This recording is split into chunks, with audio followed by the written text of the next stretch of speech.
திருவாசகத்துக்கு உருகாதார் ஒரு வாசகத்துக்கும் உருகார். ஓம் நம சிவாய. இன்னைக்கு பதிவில் திருவாசகம் கீர்த்தி திருவகவல் பாடலோட பொருள் விளக்கத்தை பற்றி தான் பார்க்க போகிறோம். பட்டமங்கை அப்படிங்கிறது சிவகங்கை மாவட்டத்தில் இருக்கிற ஒரு ஊர். ஒரு முறை முருகப்பெருமானை வளர்த்த கார்த்திகை பெண்கள் 6 பேரும் திருக்கைலாயத்துக்கு போய் சிவபெருமான் கிட்ட எங்களுக்கு அஷ்டமா சித்திகளை உபதேசிக்கணும் அப்படின்னு கேட்கிறாங்க.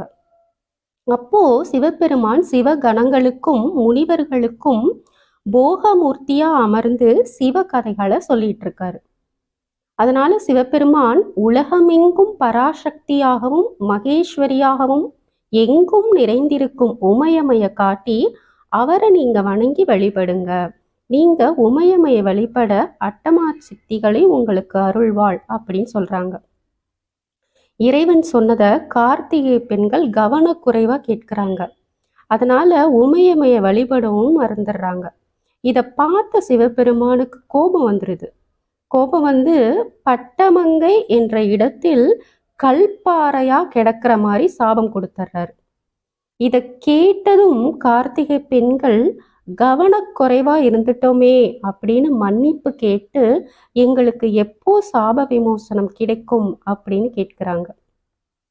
உடனே சிவபெருமான் 1000 வருடம் கழித்து நான் மதுரைக்கு வந்து உங்கள் சாபத்தை நீக்கி அட்டமா சித்தியை உபதேசிக்கிறேன் அப்படின்னு சொல்றாரு. கார்த்திகை பெண்கள் பட்டமங்கலத்துல 1000 வருடம் கற்பாறையா இருக்காங்க. கற்பாறையா இருந்த அவங்க முறைப்படி உமையமைய நினைச்சு தியானம் பண்ணி அட்டமா சித்திகளை அடையிற தகுதியை பெறாங்க. அதே மாதிரி 1000 வருடம் கழித்து சொக்கநாதர் ஞானாசிரியராக வடிவம் கொண்டு பட்டமங்கலம் வர்றாரு. இறைவனோட கடைக்கண் பார்வை பட்டதுமே கற்பாறைகள் கார்த்திகை பெண்களா மாறிடுறாங்க.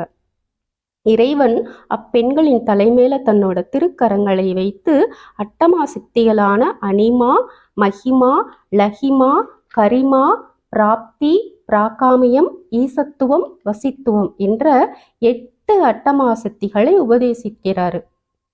முருகனை வளர்த்த இந்த கார்த்திகை பெண்களுக்குன்னு சிவகங்கை மாவட்டம் பட்டமங்கலம் மீனாட்சி சுந்தரேஸ்வரர் கோவில்ல தனி சன்னதி இன்னமும் இருக்கு.